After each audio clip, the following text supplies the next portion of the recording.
they've lined, whether they are Palestinian or they align with the Palestinian cause, they see what's going on in Gaza and tempers flare, right? I don't expect them to be the most objective, just the same as I am not the most objective person. So then allow me to ask this simple question. Go ahead, Craig. Okay. If we agree that Hamas does not wear uniforms and deliberately separate themselves from civilian populations, if we agree that that is a fact, right? See, that's what I'm saying. Absolutely. Syrian girl, you have to let me finish. Go ahead, Craig. There is see what I'm saying? Like I say a fact that is observable that we Not a know fact. for a fact, right? And people will start shouting and yelling and say, "Oh, that's not true." Of course it's true. Of course it's true. It is a fact. Syrian girl, I'm gonna just be really polite with you. I mean, you're the last. I'm not trying to insult you, but like I read your post too, right? When you talked about the dead Israeli women, who would want to rape those disease-infested hags? So I don't think that you're the most unbiased person That's here my either. point. You Craig, don't go even ahead. need to say that. Sorry. Hamas is in civilian clothes. Civilian clothes. Hold on. Sorry, Syrian. 2 seconds, Mike. Did you say that, Syrian girl? No, not at all. I didn't mean Israelis at all by that. You did, Syrian girl. Yes, you We all did. got You snapshots of did. it. And Samir. No, I'm Zev, can sorry. you pin it at the top? Yeah, Zev? and Samira Khan. Yeah, somebody can send me the screenshot because it was Craig, can you disgusting what just you said. Craig, No, please it's don't not loop it. about We're not all the Israelis. same. There's no two groups. We're Habib, speaking as individuals. Habiba, that's absolutely true. Syrian girl, are you going to deny that you said that? I'm denying the idea that I meant Israeli women or Jewish women, which Bingo. is There what you was go. So claimed, you right? comment. Hold So on, no, hold on. We have to get through this. You commented, right? You put out a we get tweet. to this, but you're not posting about the people who are literally tortured No, that I that's Okay, posted. good. hold You're on. Yeah, No, talking about objectivity. sorry, Sorry, going 2 on Syrian seconds, girl. about guys. this instead. Isn't that very interesting, You then? put out a tweet with a picture of the lady. I believe it was the lady in the back of the I truck, didn't and add any pictures to that you anyway. you did. You It did. And was on. No, It I Samira, was didn't. on the. Which It was tweet are on the you talking about? Which tweet are on you talking Shani about? Luke's profile. on Shani Luke's The picture. profile, and Yeah, you said that not the profile. it The was. picture of her dead. What? Yeah, so and you, I'm going to paraphrase you. I guess something that anyone would think that Hamas would want to rape these No, no, no, no, disease-infested no, no. hags. That is You're what you Craig, completely said. mistaken. can you You're just completely clarify that wrong you and don't Someone, think that there mistaken. are two groups? guys. All right, Habiba, we just kind of moved on from that. We'll get back to the two groups thing. You keep just jumping in a different discussion, asking for the two groups thing. Zev, can you pin that tweet above because you keep mentioning, Yeah. referring to it, just so because I don't want to go like you did tweet it, we didn't. Mario, if she's deleted it, we have a Oh, team okay. of fact checkers. I If did you, not well, I'm did just gonna post ask. I'm gonna anything with ask. I Shani have Luke's So photo, yeah, okay. and that. I have it right here. Give Yeah, me but a it Pin had it at moment. the nothing to top, do with Zev. Shani Luke's Yes, photo on I'm it. going It to. was a response. It was a response, and the context is Yeah. completely Okay, different. sure. Yeah, Okay, so whatever. the photo was not there. I will concede that, but Yeah, let's read it. And exactly. Mario, Thank I you will very send it to much. you. And it has Gad nothing said, to do no, with it. Syrian girl, It allow me was to finish. This is related. what you Hang said. on, This is you're what you you're said. making No, an this is what you said. accusation here, so I Because I have a can right back to up. defend myself. No, no, you're not. You can defend yourself after I comment. Mario, I'll send it to you right now. So it was under a post by Gad Saad. Israel is bombing Gaza today because 1. Jews are inherently genocidal. 2. Hamas slaughtered and raped 1,400 plus Israelis on October 7th. It was a poll. And what you said underneath it was the fact that they want us to believe that anyone would have the desire to rape those disease-infested hags is what irks me the most. Did you say that? Yes or no? I didn't. The context by which you're claiming is that I meant all Israeli women. Okay, that is incorrect, and I didn't mean Jewish women either. And I Then who did did you write mean? that out of answer Who were the because he disease-infested claimed hags? well, Who were the disease-infested hags that you were referring to in that tweet? obviously people who go to these kinds of. That's my point. That's my point, and that's evidence enough for everybody to understand. There are people who are trying to be objective, and people who have Zev, an absolute bias. Zev, you Hang said Stop you'll trying to send it. broad brush this, You're Craig. Zev, you muting said All me. right. you'll. You're muting me. I don't Mario, get I to put Zev, respond. Mario. I Then put it guys, up in the I can you put it up stop? in the I put it up in the Yeah, jumbotron. but I can't see it, Zev. I don't know if Well, anyone else you can see it. it might take a Jonah. moment to appear. It might take a moment to appear. I will send it to you right now. Check your Okay, okay. Twitter DM because my phone Yeah, is weird. sure, Hang sure, on. sure. do Let I me get check. a chance to respond to Yeah, this, or please. am Yeah, I just yeah, going of to be course. like No, go ahead, castrated in Syria. front of everyone? Thank you, Mario. The tweet he wrote was 1,400 women were raped. That's what he said, right? So I was enraged by the notion that we're supposed to believe this without any evidence. That rage, and especially after seeing 4,000 dead children and 10,000 dead children, it kind of concentrated into a very, I will admit, an angry tweet that I shouldn't have said. But I wasn't talking about Jewish women. I wasn't talking about Israeli women, which people have tried to claim. I was more so thinking about people that go to these kinds of concerts, and they, again, I was angry, and I was very enraged about the fact that they don't have any evidence of any rape, but they still are claiming this claim in order to justify a genocide. And the tweet, Yeah. essentially, his So, tweet, yeah, Gad right, Shah's tweet, Mario. was May I about Zev, I respond? think, guys. No, no, wait, hold on, Guys, Mario. Zev, I Mario. think just no, but Zev, I think it's because we're putting her on the spot on a tweet she did in front of so many people. So I think it's just like I let her finish her statement. No, but again, Out of she respect. she denied making the statement. So I think for the purpose of full I never transparency, denied What do making you the mean she statement. denied? She's just admitted she to did making the statement. first. She said, "No, I didn't do that whatsoever," and the tweet was No, I pulled. didn't No, say but no. okay, I Well, you said did but say that. I Shani think Luke. Zev, I Connected think to Shani Luke. Zev, she was just explaining why she did it just now before you jumped in. So I think it's really tough to put someone on the spot. And she kind of took it back and she said she's angry as well, doing like Okay, I but think it's. and I agree with you. I'll concede But I that wanna, point. She no, took but I it back, wanna. right? But that would indicate that she did indeed say it, which is not what she said first. Thank you. No, you Yeah. said that I put Shani Luke's photo in there. That's what I was No, just that was denying. me. All right, That was guys, we're me. going a bit back. Okay, we're getting too deep. All right, cool. So I just wanted to know what the post is that kind of got everyone riled up, and yeah. So I just want to go back to the discussion, and Hala, I see you jumping in. We do have some news, and by the way, the hostage that I mentioned earlier that died. It says two separate news. We're going to be posting separately. There's one hostage that apparently died that the team will be posting a video of, and another hostage that we talk about. There's a proof of life, the one kidnapped by the Kataib HEZBOLLAH. So they're two different hostages. The team mixed them up, so I do apologize there. There's also a statement, official statement by the Islamic Resistance in Iraq. I'll read out the statement. Zionist occupation, so Israel, in its aggression against Gaza under American guidance and management. The Islamic Resistance in Iraq revealed today, Tuesday, for the first time, the entry into service of a short-range smart missile of the Sareem model, and God is vicious over its affairs. So does anyone know what a Sareem is? Craig still there. Craig, do you know what a Sareem missile is, or Yehuda? Yeah, it's so first of all, it's a very small. So I don't like to use this kind of like language when it comes to this kind of ordinance. It's a small ordinance. It's not a large warhead. So yes, it's explosive. Yes, it's a missile. Da, da, da, da. But the impact or the fragmentation or something like that is going to be much smaller than say like a 155 or 1,000-pound bomb dropped from the air. No, I appreciate it. Yes, I just came in now. Hala, go ahead. We'll go to Yehuda. I'm not sure if Piotr is there, and then John Joel. Spencer's in the crowd, Mario. Just so you know. Okay, John thank you. said bye. Sorry. Okay, I appreciate it. Thank you. Go ahead. Go ahead, Hala. I mean, just to butt in on something when this discussion is going on, lest we forget that over this war, and war does bring out the worst of people sometimes, or anger, not so much the worst of people, because I don't believe that people are that bad, but there's been lots of bad things, awful things, dehumanizing things said by Israeli officials, Israeli politicians. They call Palestinians animals, etc., etc., etc. So if we're going to start doing, he said, she said, I mean, we can pick quite a lot of things that have, and by Israeli people, citizens themselves, there's been quite a lot of awful things being said. So if we're going to start picking, there'll be a lot on the other side as well. And the other thing I was going to say is when I'm listening in, I'm sorry, today I wasn't feeling too well, which is why I didn't want to get too much involved. That's why I sent you a message saying I'm leaving.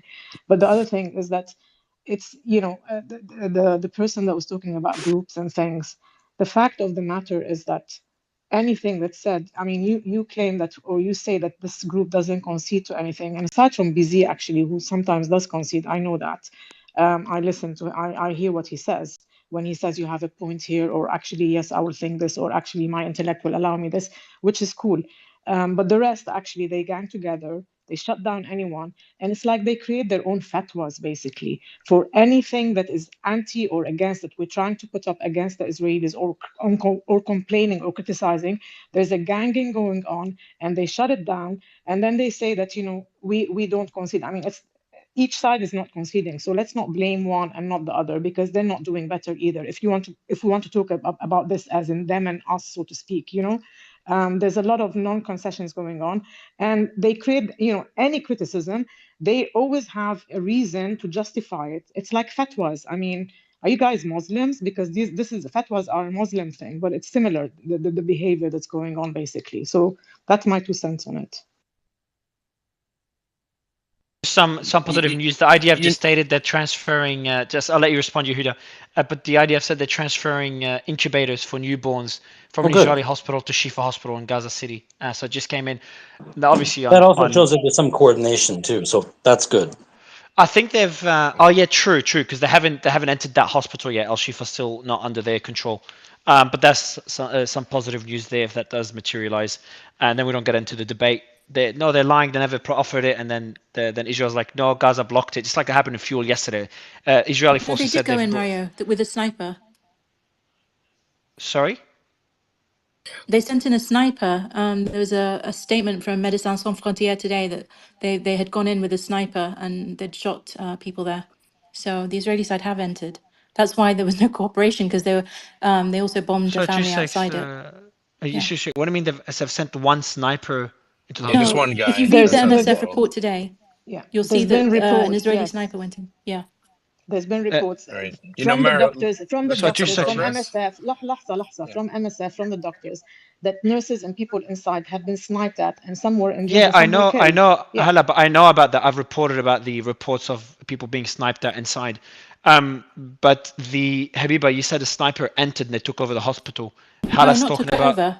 Not took over. They said there was a sniper in there, and also snipers have been shooting. There's never. Okay, so know what? Kind of derails. Mario, can I? So the MSF said the snipers also shot them through the hospital windows. I understand they shot them through the window, Habiba. But the point you just said to me that you said they took over the hospital. They've entered the hospital. Sniper entered the hospital. Because this is important.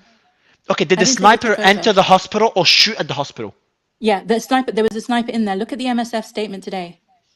Okay, can you send me this MSF? But I thought you said they shot the doctor. Why would one sniper? That doesn't make any sense. No, guys. As a vantage point, Yehuda. Guys, let's just get the Médecins Sans Frontières statement, because as far as I know, there's sniper shoots from a far distance. They don't enter the hospital. Bingo. And I do have information about sniping into. There's reports of snipers shooting at the hospital, but I don't have any reports of any Israeli forces entering the hospital or a sniper entering the hospital. So if you can pin that at the top, please, Habiba. If no one else could pin anything, that would be good. Yeah, go ahead, Yehuda.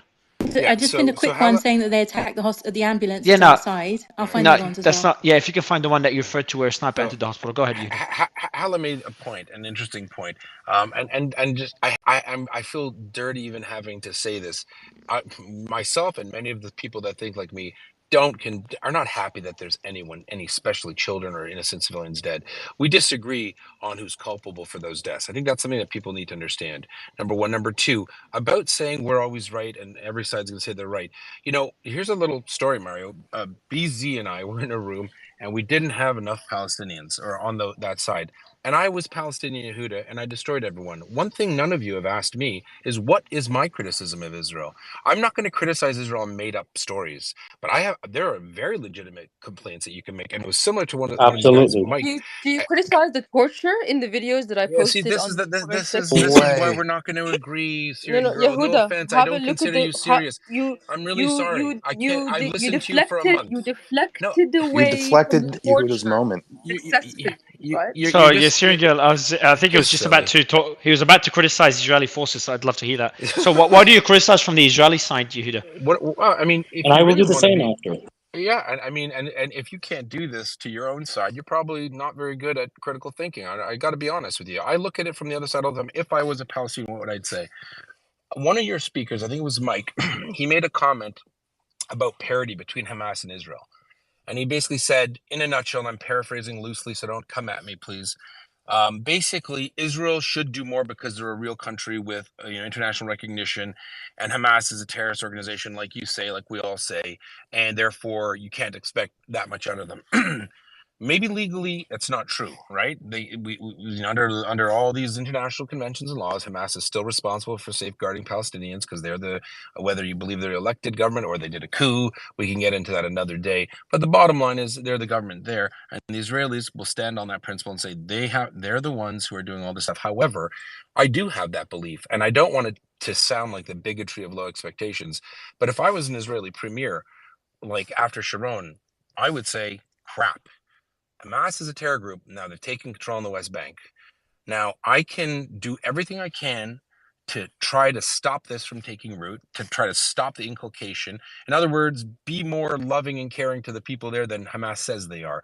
And why is it important to do that? Because at the end of the day, there will be no peace for Israel. So if Israel wants to take this seriously, then they should have, and they could have begged, kicked, and screamed the Americans. Maybe instead of more military aid, they could have said, listen, we want you to strong arm the Saudis. We want you to strong arm the Emiratis. We want you to strong arm the Egyptians. We need some international force. We don't want Hamas there, because at the end of the day, if something goes off or goes south and we have to go in there, we're going to end up having to kill civilians, and we don't want that on our hands. I expect more from these. 1 minute, please. I expect way more from the Israelis. Now, I am told by Israelis, oh, you're just basically infantilizing the Palestinians, and because you know that you think that they're not. Yeah, I am in a way, because I don't want Palestinian kids dead, and I know that their leadership in Gaza are a bunch of friggin' lunatics. So frankly, and the other, if you want to hear real criticism, Netanyahu, who I absolutely firmly despise, probably, well, should be in. I'm not a judge, but I suspect if I was, I'd say he should be in jail for many other reasons, not for the reasons why some of you are saying. He slow rolled it and was more than happy to showcase to the world and his allies that a terrorist organization is ruling Gaza. And what do you expect from me? He stuck his head in the sand for 16 damn years. And he ought to have known that if he did that, Hamas would build up capability, and he was probably arrogant and thought they could never pull something like this off, and they did. So now I could keep going on about Netanyahu, but I expected more from the Israelis to do more, even though they're not required to. But it's like saying, I don't care if my neighbor's house is a death trap, fire hazard, because it's not my Okay, house. I want to jump in there. For Hold 1 on. second.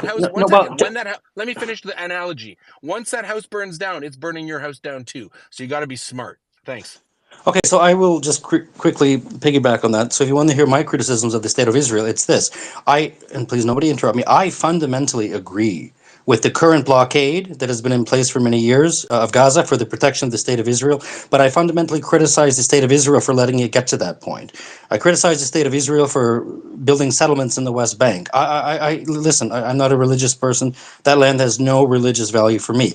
So I think that this could have been solved many years ago. I do place a lot of blame on Arafat, but I place a lot of the blame on the right-wing governments, right? There has been a clear intentional changing of the facts on the ground to prevent the creation of two states for two people. You can't, in the old days, they used to say, well, the settlements are there to offer an outpost, a protection against tanks rolling in this little biblical sliver of land from Jordan and from so forth, but that doesn't exist anymore. So I do place a lot of blame on Israel for contributing to the death of the two-state solution, right? I criticize Benjamin Netanyahu for going to the UN with that map. I think that was a very inflammatory map, right? Was it a call to genocide? In my opinion, no. Am I capable of putting myself in the shoes of somebody who says it is? Yes, right? There was no Palestine on that map. That was his vision for the new Middle East. As for the military response, look, the answer is I don't know. I know that an awful lot, way too many civilians have been killed. I criticize the state of Israel for that. Could it have been done via a ground campaign initially?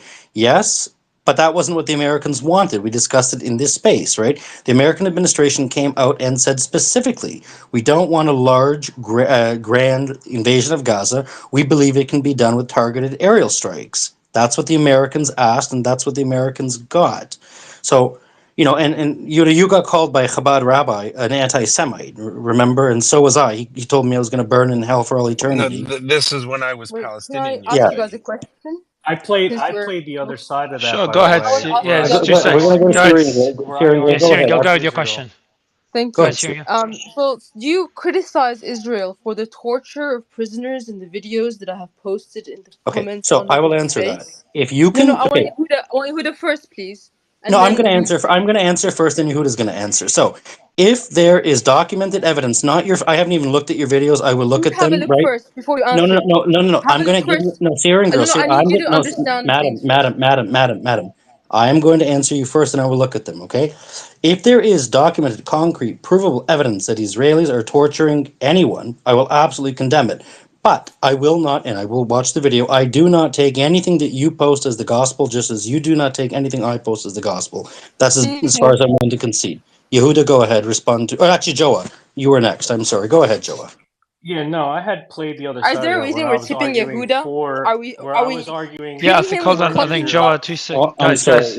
And Syrian Girl, Yeah, can you I'll send me come. those videos because I cannot see them? I don't know where they are. just send They're them to him under the via DM. space. Just message him via DMs then. Just DM me them. Yeah, Yehuda, go ahead, and then we'll go to Joe.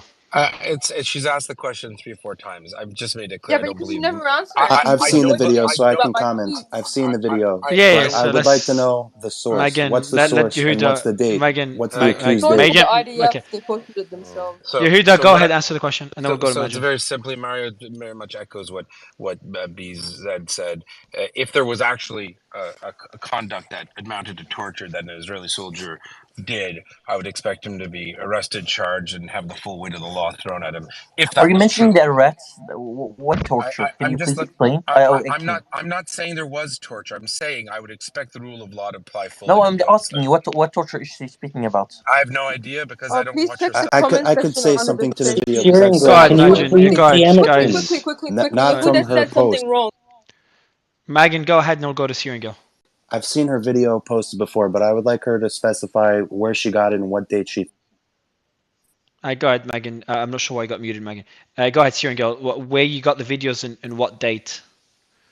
Well, the video where the Israelis dragged a Palestinian corpse behind a car was actually posted by their own TV No, channel. I think it was the Channel video But that 2. you that said they was were But sorry, tortured, I 2 the one that seconds. you, the one that was one more Guys, thing. just not one more thing. So he's asked for the videos of torture, and you talked about a dead body being dragged, which is horrible, etc. But that's not torture because he's dead.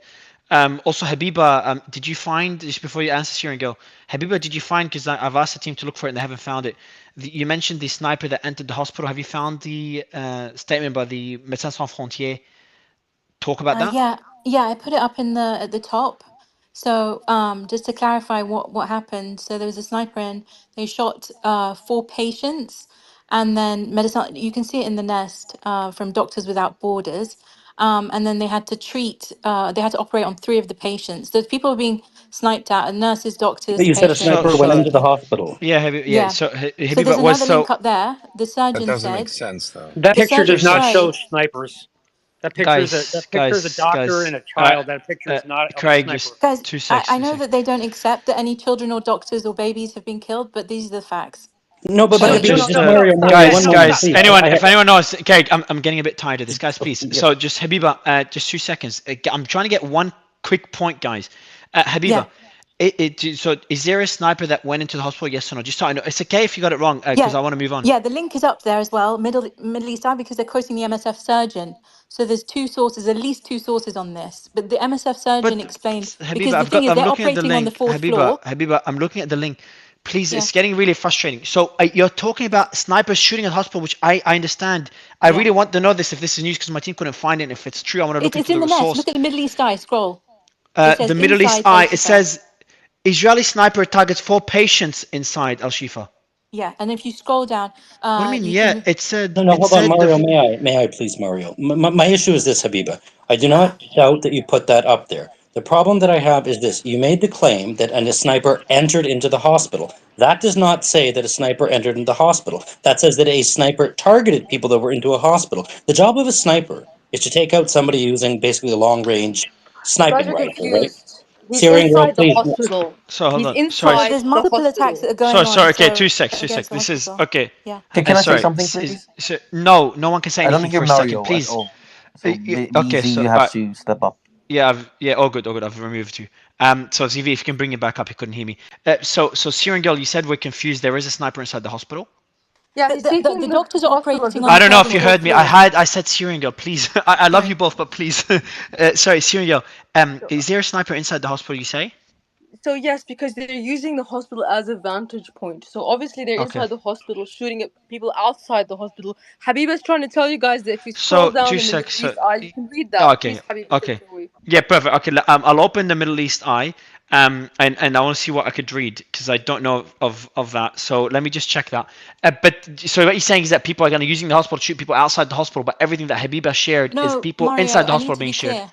I need to be clear on this. Okay, so the doctors have said they're operating on the third and fourth floors. So there was a sniper that came in. There were snipers that shot them from outside. They've been bombed and they've also been droned from outside. So there's I multiple understand they've been attacks. droned. Can we Yeah. not talk about anything other than the claim of snipers inside the hospital? No Okay, drones, so just no strikes. The people, snipers shooting outside the hospital onto patients, I saw. Is there anything the link? The Middle East eye is not opening for me. But if Zev, if you could check the Middle East eye Do you want space to discuss the attacks link. at the Shifa hospital? No, like I have don't. questions I about don't, that. Eunice. I don't. Not now. Just 2 secs, please, man. I'll see if I can try and find. I'll send you another source on it. Okay, Mara? So all the sources Yeah, you've sent me is the hospitals. And by the way, Habiba, it's normal. I get things. I just got something wrong literally 20 minutes ago. I immediately admitted it and fixed it. The team sent me about a hostage dying. They sent me the wrong name. So I'm reading it So right it's now, Mario. yes. I do not, thus far from what I've read, I'm halfway, 3/4 down. I have not seen anything that says that a sniper entered into the hospital and was shooting people. There is no snipers entering in the hospital. I think I Thank know. you. I, Okay, I hold on, think I hold on. know where the Eunice, Okay, sniper. so Eunice is Just more a second. accurate than all of us. Just a Thank second. I you. think I know where the confusion came from. So let me explain. So basically, it's Ashifa Hospital, right? So what the news initially said by Dr. Muhammad Abed in Ashifa Hospital, he said, we're on the 4th floor. There's a sniper who attacked 4 patients inside the hospital. So it doesn't mean that he went inside the hospital. He attacked them inside the hospital. So that's where the Oh, confusion that was comes a from. good spot, man. I'm impressed. Yeah, that was a good spot. Yeah, someone, by the way, someone said to me, like, Heidi doesn't speak a lot when he speaks. It's like, just literally Yeah, solves something, gives a lot of clarity. I'm always Yeah. silent when I come at the right So Listen to time. her. Eunice, it's good to have you. Can you give us an update? So we were talking earlier about what's happening in the hospitals in Gaza, which is heartbreaking. I don't want to sit there pointing fingers, but I want to get your first an update on exactly what's happening in the hospitals, and then Yeah, obviously I'll be I know very you're gonna objective. I'm not gonna be just very say objective. yeah. Thank you. Okay, so we have four. We had 4 operative hospitals in entire north of Gaza and a clinic in Jabalia refugee camp in northern Gaza. Of course, there are a lot of people in Jabalia who is remaining in Jabalia because it's a refugee camp. It's not like Gaza City; those are refugees, and also Gaza are refugee, but they have some connection with the Nakba thing. There is the Indonesia hospital and it's operative, but there is no electricity. Normally, what they try to do is they try to make the generator from based on fuel to based on gas, like cooking gas, but that didn't work. So the Indonesia hospital is off.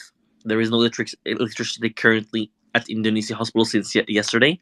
um, you have the Al Auda clinic, just a basic clinic. No, it's not a hospital, but it contributes a lot because it depends on, like, gets its sources from the social community in Jabalia, but that's not a hospital.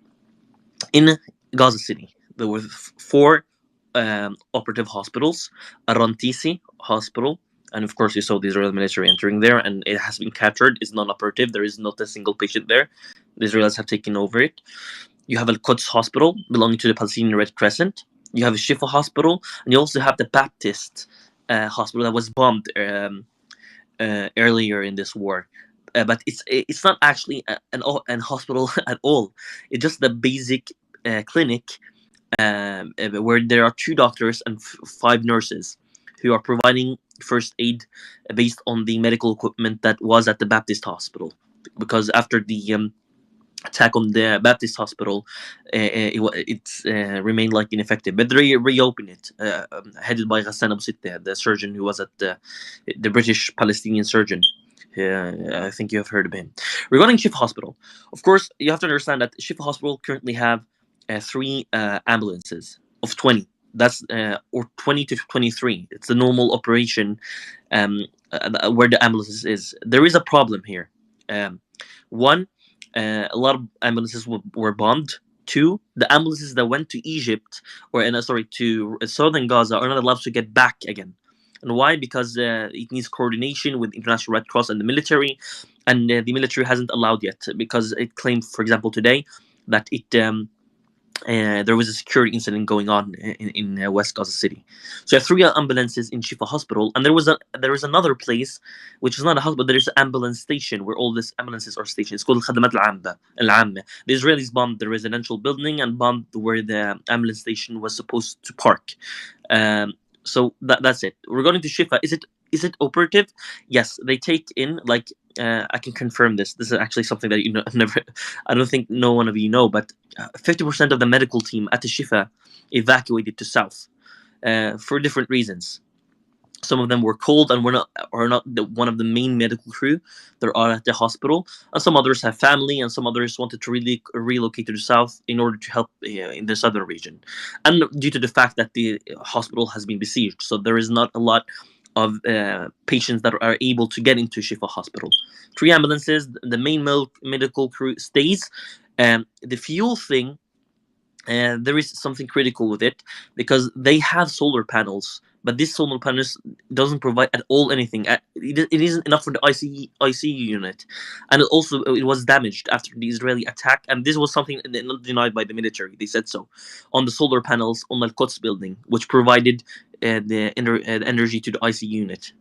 And I will end with this. There was a bakery. It's called La'ilat. It was just 200 meters away from the hospital. It offered to solve partially the problem because it had a lot of solar panel installation on its roof. So it offered to connect it through a cable with the hospital. The Israelis, maybe because of a part of a siege operation, blah blah, they bombed the bakery solar panels. So that's the current situation in the Shifa. Yes. And also very important, Mario. This is very important. Ahead, yeah. Regarding the Shifa hospital, yesterday 2 bombings occurred at the hospital. What happened? Israelis, Palestinians, blah blah. I'm just gonna say we were targeted. Have you seen? So Yunus, have you seen just quickly on the Al Quds hospital video? Have you seen? And we were talking about it earlier. The video that the IDF put out, where there's Hamas members with an RPG coming out of the hospital, the Al Quds hospital, shooting at Israeli forces and going back in. That's guerrilla warfare. I don't care about Hamas. That's my part is not about Hamas. My part is to state facts. Like I don't care about. No, so this is this is. I'm just giving you a fact about Hamas. Yeah. So I don't think it dismisses. Yeah, I don't think it dismisses. Like I'm critical of the way Israel handled the hospitals, etc. Obviously, despite the fog of war, just from what I'm seeing in terms of casualties. But he launched an RPG from the entrance. He wasn't. And then went back in. But then went back in. Did you see him walk back in? No, well, there was another one with him who went in, but the one who had the RPG didn't get back into the hospital. But would you say Hamas, in your opinion, and with your knowledge, do you know? Yes. Where do you stand on this? You know my question. Do you think Hamas shoots rockets from beside hospitals? Do you think Hamas is embedded in the hospitals? Embedded? No. I don't. You see about the military wing? No. I'm speaking facts now. If you say the political men or the people, Hamas officials, part of the, for example, let's say the administration, and that's 100% true. Like in Shifa Hospital, Iyad al-Buzum, the spokesman for the Ministry of Interior, which is a security apparatus, which belongs to the government, the administration of Hamas, the political wing, not Hamas military wing, the combatants and Qassam. There's nothing to do with the Qassam thing. The media office, blah blah blah. All of this Hamas. Shifa is the administrative center of Hamas administration, but it's not part of any Hamas. Sorry, it is the administrative center. Oh, sorry. Could you? I'm sorry, Yunus. It is. The Shifa Hospital is the center of Hamas administration of the Gaza, like crisis center of in Gaza City. What do I mean by that? For example, the media office of Hamas, the media. That's true. Yunus, they don't understand guys, can you stop? Guys. Number one, just stop the emojis. If someone's giving you information, you kind of flood it with emojis. They're less likely to keep that information going. And Habiba, just please hold on. Yeah, so Yunus, please explain to us what you mean. Yeah, okay. So at Shifa Hospital, there are spokesmen for the Ministry of Interior. The Ministry of Interior is a department of security which belongs to the police, belongs to the civil defense, belongs to the national forces, which is not Hamas as a military wing, but like the security forces, because Hamas is a de facto authority in the Gaza Strip. There is its military wing with Qassam, blah blah, and like PIJ, blah blah, and you have also the national security forces, the police. They're not Hamas. They're just part of what an administration that Hamas runs, right? So when you have, like, for example, Iyad al-Buzum, which is the spokesman for the Ministry of Interior inside Shifa, he's spokesman for the security apparatus of the administration that Hamas leads. That's number one. Number two, like, but Yunus, you have to explain. You have to explain that the administration means post office workers, ambulance men, everyone. Yes, exactly. Yeah. That's what I mean. The government office, but it's run like this administration is run by Hamas as a political movement. But not the military wing. Okay, so I'd like to ask a question then. So I mean, if Israel and the United States and Britain and France have declared all of Hamas as a terrorist group, And every Hamas member, and I do take the caveat that you've added. I'm not. I don't want to push back on you too hard, but so you are saying that okay, the Hamas, the political wing of it, is the command center is or whatever you want to term it is at the hospital. Could The you understand administration. the Zev, administration of it? Okay, Habiba, just one moment, please. the So political wing isn't considered a terrorist I organization wasn't by the speaking, United Syrian girl. You're going States. to have to. Well, yeah, I think I that they answered are. your question. No, I They're don't not. think you. They're not. No, I don't think you answered it. No, I think you gave your I think Zev, I opinion. there are did. You need to 25,000 let me members of the finish. administration. Correct. You need to There, let me finish, though. So okay. thank you. So Eunice, uh, that's a bold statement that you made, right? Because I think you're actually the It's not first also person. it's a fact. It's No, I no, and I I'm telling appreciate you that. No, objectively. I appreciate that. You're the first person that has come in here that has said yes, indeed, there is some branch of Hamas which uses the hospital No, as no a. branch of Hamas is a military wing. There is no combatants. There is no He's militants. There not is saying no. the So political, he's Habiba, It's you saying an need to let me. administration. Habiba, you need to let me finish my point. Thank you, Eunice. No, I just wanted to say, look, I understand that there's. It's no, you're not talking about the military whatever of Hamas, but you're the first person that has come in here that has used the term Hamas, administrative center, hospital. I just wanted to thank you for that, and I appreciate your Hamas candor. run That's it. administration. It's an administration in Gaza. It's the de facto authority in Shifa Hospital. But doesn't that, but Zev, I know you're trying, and I'm kind of split on that one because you could say like Hamas is in it. It just kind of that statement of Hamas is in the hospital, everyone just kind of jumps up and says he just admitted to Hamas in the hospital. But I Maybe think I just misheard it then. differentiate Maybe I it. misheard it Guys, then. Do you please let think me 2 seconds, clarify. guys? Yes, Please just let me two clarify. seconds. In a sec, Habib, I think Eunice can clarify for himself, please. So just quickly, I think Zev, if we're talking postal workers, I know Hamas is a terrorist organization, but is the Israeli Defense Force going to go in there and shoot postal workers? The Israeli Defense Force will go in and shoot anyone that is a member of Hamas. 100%, yes. That's what I'm Hold trying to on, say, Mario. Habiba. They don't I asked you distinguish. last time. Please, I will go back to. I know you got some information. I will go to you in a second. You The gotta stop Israeli doing this, Defense please. Force made it crystal clear, right? Yoav Gallant said, we will not only take out their military capabilities, we will take out what did he call them? I can't remember what it is in English, The but those who governmental support it, capabilities. the governmental, that's right. Yeah, Eunice is correct. So They'll take that out their governmental capabilities. This is a pretty broad, vague statement. Are you saying this means, and maybe Yehuda, from a military perspective, you can explain just on that statement, I please? can explain to that very quickly, Maria. So basically, because the Hezbollah leadership came out and made the statements that they did in public, they've basically said that they're going that in Israel's minds. I'm not saying it necessarily operates in an international law perspective, but in Israel's mind, that is a statement whereby the difference between the military and the political arms of Hamas is so minor that they need to, for the sake of their own correct. defense and protection, deal with it. I'm not saying No, I this know has got Hold on, nothing but to two do with what's seconds. Habib is going happening. to disagree with you, but May I that's how the jump in? Israelis will interpret Yeah. it. So Yehuda, does that mean? Mario, may I, Yeah. Just one quick point. One quick point. Yes, in answer to your question, the answer is yes. Israel will not make a distinction between the civil administration, the political administration, the sanitary administration. Israel is Are you not being going to make a serious? Sorry. distinction. But Two that's I am seconds. being. No, that's Zev, genocide. You know why?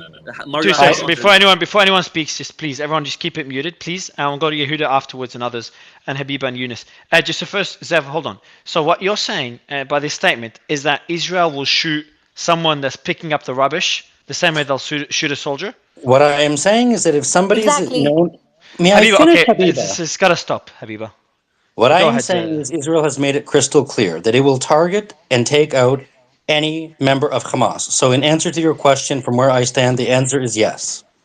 Okay, so first, Mario, I this don't. this is Okay, why it's Joa even and Yehuda, chill. please, guys, guys, please. I'm gonna go to Yehuda in a sec, but Zev, first, I don't think this is. Thankfully, I don't think this is accurate, and I hope it's not accurate It is because it accurate. makes.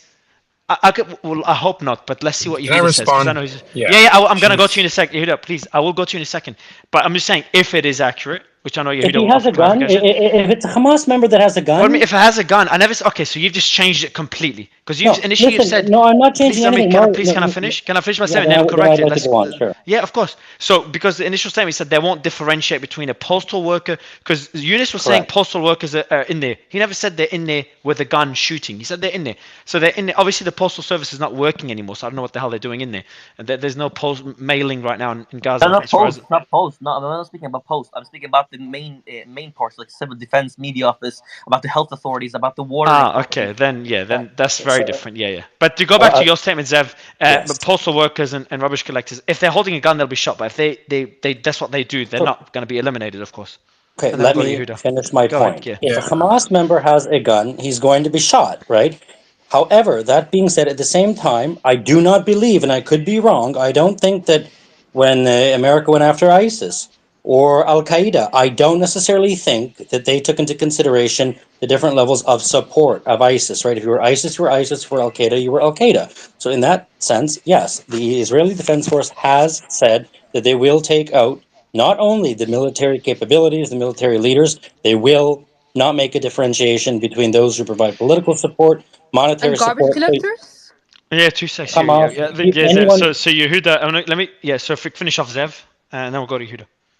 I think I've answered your question. For Yeah, you where have. I You have. Yeah. stand, So where I stand, when I listen to the statements of the spokesman from Israel in Hebrew, yes, I do think that they intend to take out the entirety of Hamas, including the garbage collectors. Yes. Can you read that statement again one more time before going to Yehuda? I have to go find it. Okay, but you said let's say dismantle or destroy, or whatever word, the entire Yes. infrastructure. You can destroy the infrastructure of garbage collection of Hamas without you destroy Hamas's control of garbage collecting. You don't shoot garbage collectors and destroy the Mario, trucks that collect no, garbage. no one is okay. That's Mario, my. hold on. Just one second. No one is going to go start shooting, right? I'm not. No, they're not going to go just start shooting and summarily executing people. What I am saying, though, is that there will be no differentiation between, in my opinion, between the Hamas fighters with the gun and the Hamas members who have remained behind, who are, Garbage collecting. correct. Yes. Hey, No one's going to That's Mario, start crazy. assimilating All right, But people. yeah, go ahead, They're not Yehuda. Yeah, Hamas yeah. members. They're because I love him. All right, guys, I'm gonna start removing people if everyone keeps jumping in because you're a bit too much today. Yehuda, go ahead. Okay, I'm gonna have to totally disagree with BZ here, and that's not my interpretation of what they said in Hebrew.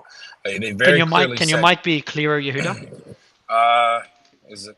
Hold on. Is it better now? Tiny better bit, now? but we can hear you. It's fine. Go ahead. Okay. All right. So, yeah, no, absolutely not. So, under the laws of armed conflict, you're not shooting a garbage collector, whether it's Hamas or ISIS.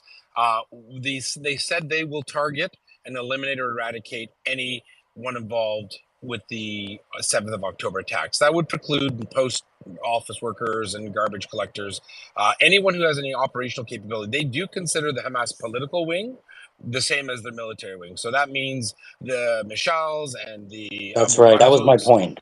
yeah, all of them are going to get. Now the administration of the Gaza Strip, they're not looking. They wouldn't even be allowed to under international law. So this is not an issue. The issue is, will someone say I'm the political Politburo Hamas political commander in this district? He's not getting a pass.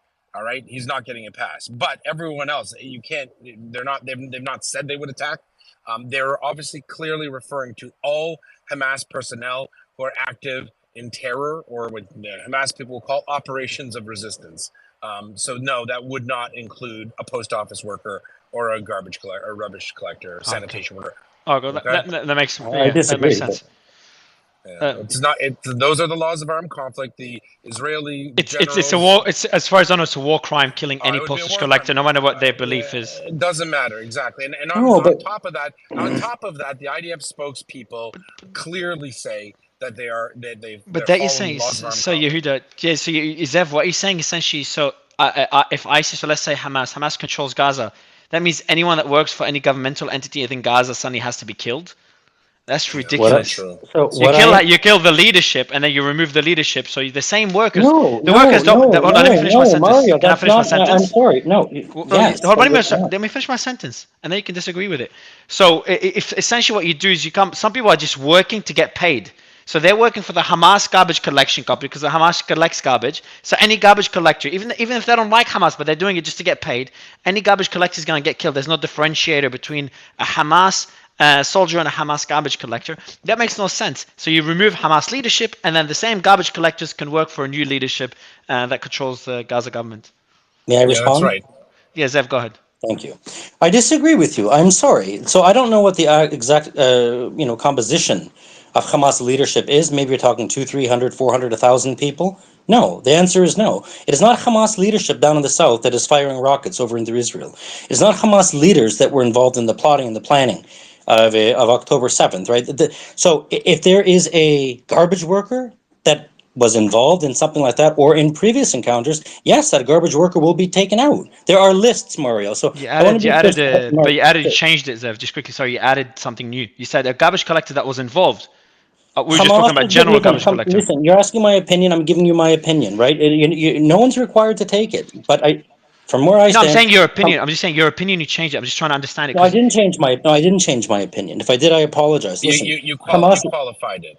Okay, if Hamas is a terrorist organization, I personally do not believe that the state of Israel, and I think some of the Palestinians will agree with me in here, I do not believe that the state of Israel is going to be checking who's this, who's that. If you're Hamas, you're Hamas. They're the enemy. That is my opinion. Okay, but to your hold point, on, they're killing 4,000 kids. Mario, if an Hamas is Israeli not having these kind of conversations. if They said Hamas, that if the the kids Israeli were army is conducting a Nazis. patrol in and around the Shifa hospital, and they see a guy collecting garbage, they're not going to have a magic ball that says this guy was involved in military operations or terror attacks last week or 1 year ago. They're not going to shoot him. They don't have that information. All right, so they're going to, if they want to detain him, maybe, sure, but there are no rules of engagement that allow for you to get into someone's head telepathically to find out he's a garbageman today, but at night he's firing rockets from Al Shifa at us. They don't know that, and it wouldn't jive with Israeli practices so far. Mario, Let's go to go ahead. So let me go to actually go. Joe hasn't spoken yet, and then we'll go to Syria and Gil and Habiba. Yeah, when the IDF spokesman was on Spaces, he was asked this direct question: if they were going to target people who manage state duties, and he said all Hamas members. So you can interpret it that whichever way you want, but he said all Hamas members. Now, we don't know if he means trashmen, he doesn't mean trashmen, but that's the only info we have, is that he said all. Info. There's more info than that, actually. That's not the only info we have. They've clearly said that Hamas members. So there are hundreds of thousands of Palestinians in Gaza that work for the administration. They're not Hamas card-carrying members. Yehuda, they asked him directly, do you mean the people who administer the state? Who administer the state? And he said, yes, all Hamas members. All Hamas So hold on, Hamas members, but I think this is okay.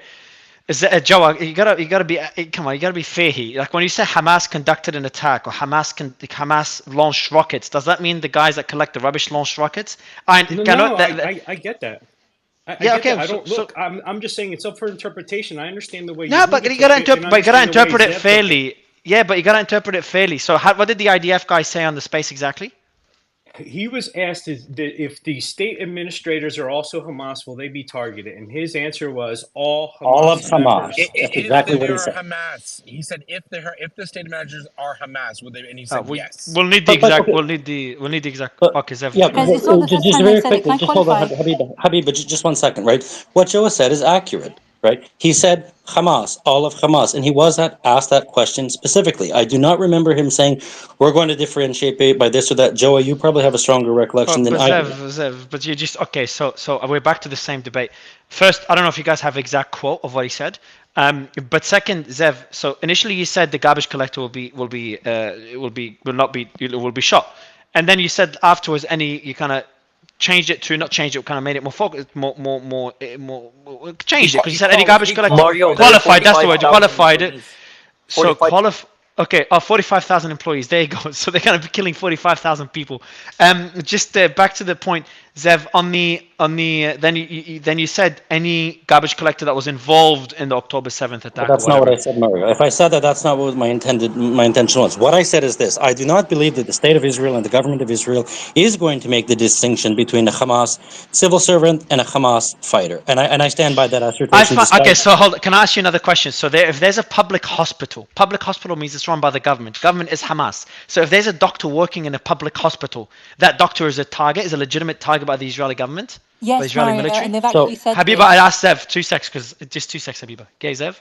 And I will answer you very candidly, and I'm not saying that I agree with this, but I will answer you honestly. I do believe that if that doctor has affiliations with Hamas, that, they have lists and everything, then yes, I do. Any doctor, sorry, what do you mean? Okay, you just qualified it now. You said any doctor that has affiliation.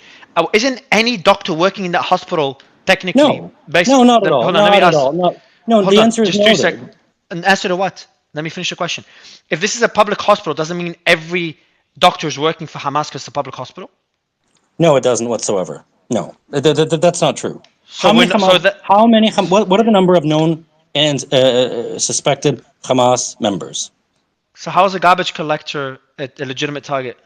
So that's what I just said. I mean, maybe I'm not being clear enough, right? So there are where's Eunice? How do you might know? How many members of Hamas are there within the Gaza Strip? But members of Hamas is very okay. So I think what we're debating now is what is it considered.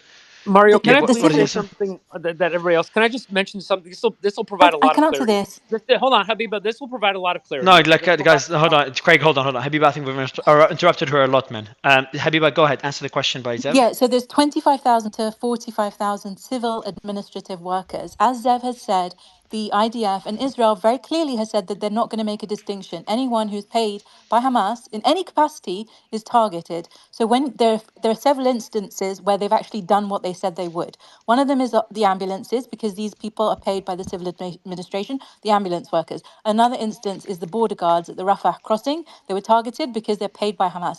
So when I say Hamas, it's the civil administration. So these are your post workers, these are your border guards, these are anyone doing any job in any capacity for the government are considered targets by Israel by their own admission.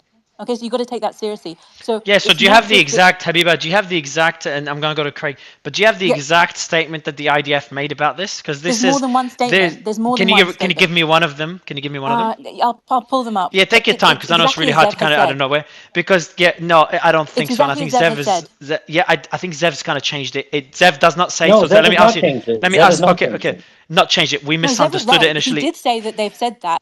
This is getting a bit annoying. So just 2 seconds. Zev, do you think so Habiba, just yes or no, do you think based on what the IDF said, every worker at a public hospital in Gaza is a target? Yes or no? Based on what the IDF said. That's why they've said. Okay, yes. All right, yes. I said yes or no. Yes. Zev, based on what you believe, does every worker at a public hospital in Gaza, are they a legitimate target for the IDF? No, because not every worker at a legitimate. I'm saying the Israelis. I don't know if you heard me, Habiba. You're doing it again. Please, come on, please. Ask Zev. Zev, go ahead. The answer is not every worker. Not every worker at the hospital is a member of Hamas. Okay, there are 2 million people. I got. Yeah, it's a no. It's a no. But anyone who is Hamas in any capacity, I do believe, will be either arrested, detained, or if they engage in combat. So yeah, that's what I mean, Habiba. You and Zev disagree on that one, because you think anyone that. Let me be really clear, Mario. I'm saying that the Israelis say that they're all targets. I disagree with that, because they're civil administrative workers, they're hospital workers, nurses, doctors, patients, postal workers, everyone. So everyone is targeted. Okay, so this is where you and Zev disagree. So you think you agree with him. No, Zev does not think they all disagree. Zev, what he's saying, and this is where your definition of member of Hamas, Zev is saying that someone that works at a hospital, a public hospital, a post office, or a garbage collector, just because they're working as a garbage collector, doesn't make them a target of Hamas. You think they immediately are a target of Hamas. If you can get me the exact statement, Habiba, because there is no way this is the case. This is the Israeli statements. I just. You agree with Habiba? This is getting crazy, guys. Come on. Okay, let me make my point one more time, then I'll be quiet. Okay, and then we'll let it go. This is my point. There are 2 million people within the Gaza Strip. There are somewhere between 50 and 70,000 members of Hamas. I do believe absolutely that members of Hamas will be targeted, detained, so forth and so forth. But what do you, the question? But Zev, what do you consider? But Zev, you're repeating the same thing, guys. What do you consider as a member of Hamas? I can answer the question. Go ahead. Yeah, go ahead, please. Okay. Yeah. Okay. So let me be absolutely clear about what this works. Okay. The best analogy I can think of is the Nazi Party. Okay. Just very briefly, please allow me to continue the analogy. There were different structures within Nazi Germany that had tiers of levels. You had Nazi Party members, then you had the actual army itself, right? Nazi Party members were supportive of the armed forces of Germany, which then made them legitimate targets in combatants. So if you're a member of a terrorist organization, like say the Nazi Party or of Hamas, of course, you're a district leader of the Nazi Party, you're going to get assassinated, right? But let's be absolutely clear too, right? The postal worker is obviously a member of the Nazi Party, technically speaking, but that would be ridiculous to say they're going to go around killing all the garbage collectors. What they're saying is that legally speaking, the Nazi Party or Hamas, right, the civil leadership of the Nazi Party supported Germany. So they are a legitimate target in war because they support the war effort. That makes them completely legitimate. You guys are getting spun up in these definitions. Where's your source from? Where do you get the BS from, please? No, these are just facts. These are just you're talking about where's according to what? No, I'm not as conflating far as I anything. know, as far as I know, shooting a postal worker unit is a war crime. Exactly. That's what I'm saying. Yeah, that you have to understand that there is a difference. Yes, technically a Nazi is a civilian. Yes, but they are also clearly it is a government organ that supports the war effort. So therefore, they are a legitimate target. They are part of the administrative head that leads why the not ask me military as a wing. Palestinian what Hamas member is instead of you, a Craig living in the US, what a Hamas member is? No, I'm not. No, doing but what I think Eunice, but you don't need to. You don't need. Yeah, I think it's more semantics than what technically That's is. So what I'm would saying. you consider? Do you consider someone? Do you consider someone working at the U.S. Postal Office part of the government or part of the U.S. military? No, so yeah, not. yeah, I know you don't. I know. I'm just telling you, like it's kind of semantics. Exactly. But look, guys, I think we can go on forever. It's actually a really good space. George, I know you just came up, but I think we'll wrap it just because it's gone too long. We could go on for another couple of hours. We'll do the space again. If there's no major news tomorrow, we'll do it in a couple of days. If there is, we'll do it again tomorrow. But yeah, it's been a pretty incredible discussion. I didn't expect it to go on that long. I told my team that we'll be ending it in 2-3 hours, and we're up to 6 hours now. What time did we start? 10. Wow. All right, so 6 hours. The news that we covered, the main news before we got into the debate, we had someone from the Human Rights Watch come on, an executive from the Human Rights Watch come on and have a discussion about war crimes. The main point of focus were meant to be HEZBOLLAH, which we talked about. Then as soon as we started talking about the hospitals, to kind of give everyone an overview, when we started talking about the hospitals, we had the news come out. Two things come out. CNN put out a U.S. official saying that the headquarters of Hamas, and I've posted about it, it's pinned above somewhere, the headquarters of Hamas are located under Al-Shifa, through the tunnels. So that came out. And then there's a video that came out by the IDF that apparently shows, we kind of dissected it, but it allegedly shows tunnels under another hospital. I forgot the name of it, a smaller hospital. And but we kind of dug into it, and we're hoping to see more videos to kind of prove those allegations. And lastly, I've also pinned at the top. So if everyone just bothers before ending the space, I want you to go on your phone for a second and just scroll up. And there's an important pinned tweet, just one of them. I removed all of them so you could see it. So the team is now working on a channel where everyone should have probably done this a while ago, where everyone can get notified when there's a space, and they get news updates through that as well. I think it's a Telegram channel. Let me see. Yeah, it's a network channel. I think it's Telegram, but check it out. Just go. It looks like Telegram. Go on your phone, scroll up the pinned tweet.